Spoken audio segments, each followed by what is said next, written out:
sometimes you've got to laugh. It's a case of either laughing or crying here. I predicted in what I thought was a close fight that I would lean towards Mike Perez to win on points.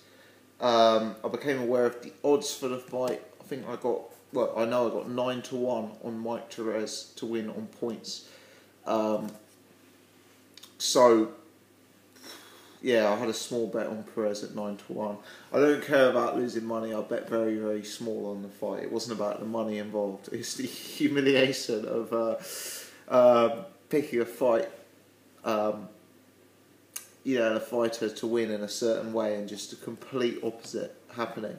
My philosophy was that Perez had an iron chin and Povetkin wouldn't be able to live with Perez's technique and awkwardness in the beginning of the fight. I was clearly wrong. I'm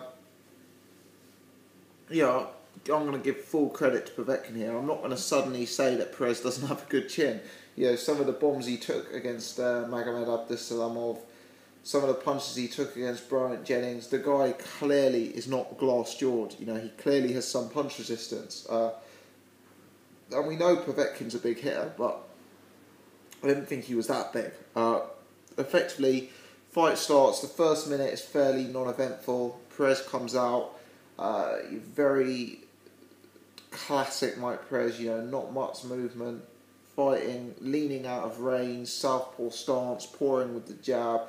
He didn't look bad actually. After the first minute I was relatively comfortable. He seemed to be leaning, he seemed to be in his groove nicely, he seemed to be comfortable, he was relaxed, he was ready to go. And one thing Mike Perez does is he's a fighter who relies on reflex, on head movement, on angles. And I did notice his hands were very, very low. I mean, it would almost be impossible not to notice that. They were down by his waist. And anyway, first time Povetkin threw anything, which was a sort of straight punch, it catches Perez, and Perez is so wobbled. This is minute 2 of the first round. In my eyes, the fight is effectively over from that moment onwards. That was the big punch. Perez kind of walks on to something then. Povetkin sort of bundles him over with a hook. Perez, showed a bit of heart, made it to his feet. What the referee was doing, allowing it to carry on, I have no idea. That was a stonewall stoppage at that point.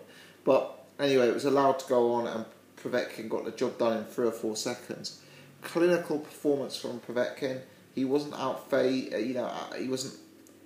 he didn't find Perez too awkward. He didn't find Perez's angles and stance and boxing too difficult. He worked him out pretty instantly and really got the fight done the first 2 or 3 punches he threw in the fight. So credit to Povetkin. This is a very solid win in the context of the heavyweight division. Very solid.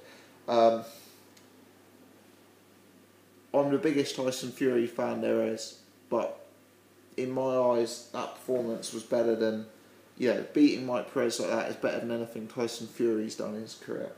I think beating Mike Perez like that is probably better than anything Deontay Wilder's ever done in his career.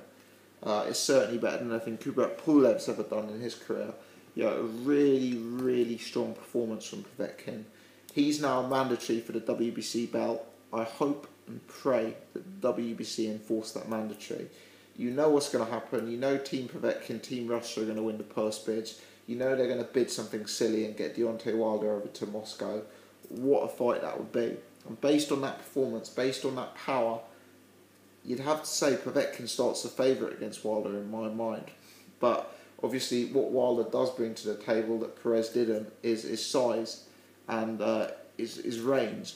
And I think that's potentially an area that could cause Povetkin problems. I mean, we saw him struggle with the distance in the Klitschko fight. So, really, really interesting. Great performance from Povetkin. I'm a few quid down. I'm not bothered about that. I'm bothered about the blow to my ego. There's going to be a few of these drunk tonight. When you have a loss on the boxing, you can't celebrate with any nice alcohol. So I'm punishing myself by drinking this rather watery concoction here. But let me know your thoughts. How do you rate Alexander Povetkin in the context of the heavyweight division following on from this fight? As always, thanks for watching.